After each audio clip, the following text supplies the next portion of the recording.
যুক্তরাজ্যের বেশ কয়েকটি বিশ্ববিদ্যালয়ে ভিসা বাতিলের হার হঠাৎ বেড়ে যাওয়া এবং কঠোর অভিবাসন নীতির কারণে বাংলাদেশ ও পাকিস্তান থেকে শিক্ষার্থী ভর্তি সাময়িকভাবে স্থগিত করা হয়েছে। ফিনান্সিয়াল টাইমস জানায় অন্তত 9টি বিশ্ববিদ্যালয় এই দেশকে উচ্চ ঝুঁকিপূর্ণ হিসেবে বিবেচনা করছে।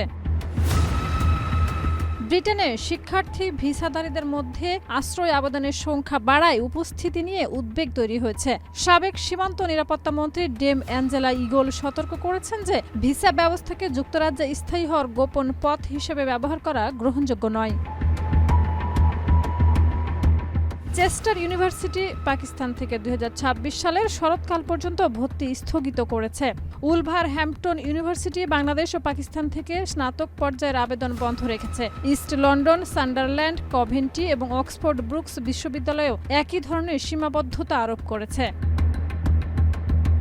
লন্ডন মেট্রোপলিটন ইউনিভার্সিটি জানিয়েছে তাদের ভিসা প্রত্যাখ্যানের 60% বাংলাদেশি আবেদনকারী হওয়ায় দেশটি থেকে ভর্তি আপাতত বন্ধ।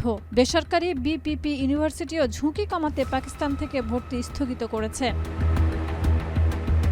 ব্রিটিশ স্বরাষ্ট্র মন্ত্রণালয় বিশ্ববিদ্যালয়গুলোর ভিসা স্পন্সরশিপের কঠোর নিয়ম করে ভিসা প্রত্যাখ্যানের সর্বোচ্চ সীমা 10 থেকে কমিয়ে 5% করেছে। তবে গত বছরে বাংলাদেশি ও পাকিস্তানি শিক্ষার্থীদের ভিসা বাতিলের হার ছিল 22 ও 18%, যা নতুন সীমার তুলনায় অনেক বেশি। ফলে ভিসার অর্ধেকেরও বেশি বাতিল এসেছে এই দুই দেশ থেকে। শিক্ষা পরামর্শদাতা মরিয়ম আব্বাস বলেন, শেষ মুহূর্তে ভিসা বাতিল হওয়ায় প্রকৃত শিক্ষার্থীরাই ক্ষতিগ্রস্ত হচ্ছেন। তার অভিযোগ, দুর্বল যাচাই বাছাইয়ের কারণে কিছু বিশ্ববিদ্যালয় জাল আবেদনের সুযোগ দিচ্ছে এবং বিদেশি এজেন্টদের আরও কঠোরভাবে তদারকি করা দরকার। শাহিদা রুবি, মাই টিভি।